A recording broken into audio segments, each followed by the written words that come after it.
लो sir लो मिठाई बंडो ही नाम दियो एक मिनट सर थोड़ा जिहा पूरा बंडा देना एक बंडो और नहीं कोई बंडो देना ना इवाल वो डब्बा पीछे दे एक बंडो है ना डब्बा पीछे दे हाँ उसमें दे इम्तियाज में सब देता जाओ दे दो डब्बे ला भैया तुम गलत बंडे करते हो इधर आओ पीछे यार चलो लाओ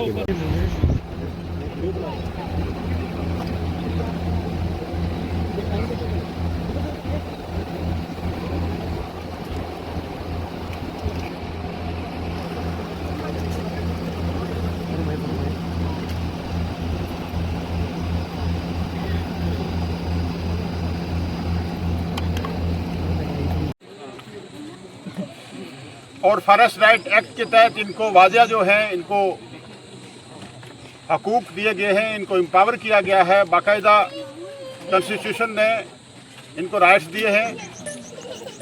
तो फिर मैंने ट्राइबल डिपार्टमेंट जो इसको देख रहा है, जो नोडल डिपार्टमेंट है एफआरए में, उसकी एक कमेटी जो है वो तश्कील दी। उसके बाद ये फॉरेस्ट राइट एक्ट की वायलेशन कहाँ कहाँ हुई है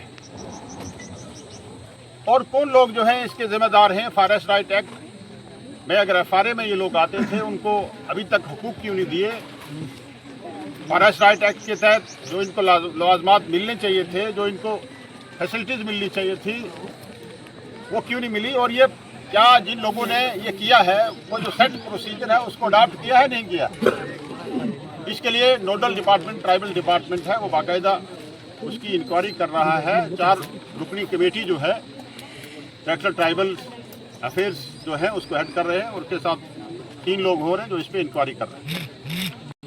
धज्जियां उड़ाई है यहाँ forest right act. As a minister, as a वकील भी मैं कहूँगा, एज ए एडवोकेट मैं ये कहूँगा कि जो मैंने फॉरेस्ट राइट एक्ट पढ़ा है उसकी यहाँ वायलेशन हुई, ये मैं क्लियर बताऊँ। और दूसरी बात मैं ये आपसे ये गुजारिश करूँ कि फिर मैंने यहाँ ही मैं नहीं रुका, बल्कि मैंने फिर एक फॉरेस्ट डिपार्टमेंट की तरफ से एक कमेटी बैठाई इंक्वायरी के लिए, क्योंकि फॉरेस्ट डिपार्टमेंट भी ये कहने पे मजबूर था कि हमें इस चीज़ का इल्म नहीं था। रेवेन्यू डिपार्टमेंट ये कहने पे मजबूर कि हमें इसका इल्म नहीं था।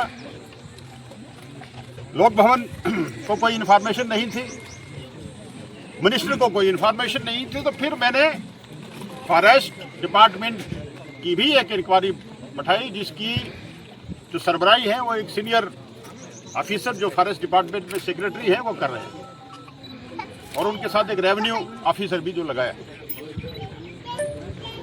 मुझे यहाँ ये बात कहनी होगी, रिकॉर्ड में लानी होगी, और मैं फख्र से ये बात कहता हूँ कि इन लोगों के साथ अत्याचार तो हो रहा है पिछले 50 साल में। मैं ये समझता हूँ कि हर जगह आप देख रहे हैं कि पिछली बार जो है तवियों में एक लड़के को शहीद कर दिया। मुझे याद है कि यहाँ जब पीडीपी बीजेपी की हुकूमत थी, वहाँ सरोर में एक लड़के को शहीद कर दिया, गोल गुजराल में एक लड़के को शहीद कर दिया, सिदरा में एक लड़के को मार दिया था। लेकिन कमीशन जो है ये पहली बार बैठा है। ट्राइब को लेके, इनकी हुकूक की हल तलफी को लेके, इनके साथ जो ज्यादतियाँ हुई हैं उनको फॉरेस्ट राइट एक्ट को देखने के लिए, और जो आपके साथ परेशानी हुई है उसके लिए पहली बार जो है एक इंक्वायरी कमीशन बैठा है। इससे पहले आज तक कोई इंक्वायरी कमीशन नहीं बैठी, और ये तमाम inquiry commission honourable chief minister साहब की हदायत पे जो है वो कंस्टिट्यूट किए गए हैं। चीफ मिनिस्टर साहब इसकी खुद जो है वो मॉनिटरिंग कर रहे हैं, खुद मॉनिटरिंग चीफ मिनिस्टर साहब कर रहे हैं कि क्यों ज्यादती हुई, फॉरेस्ट राइट एक्ट की कहाँ वायलेशन है। अगर ये लोग फॉरेस्ट में बैठे हुए थे, अगर फॉरेस्ट ने ये ऐसा किया है, फॉरेस्ट के कहने पे अगर पुलिस को कॉल किया गया है, रेवेन्यू को कॉल किया गया है, तो फिर फॉरेस्ट में अगर लोग बैठे हुए थे तो उनके साथ ये बदसलूकी, ये ज्यादती क्यों हुई।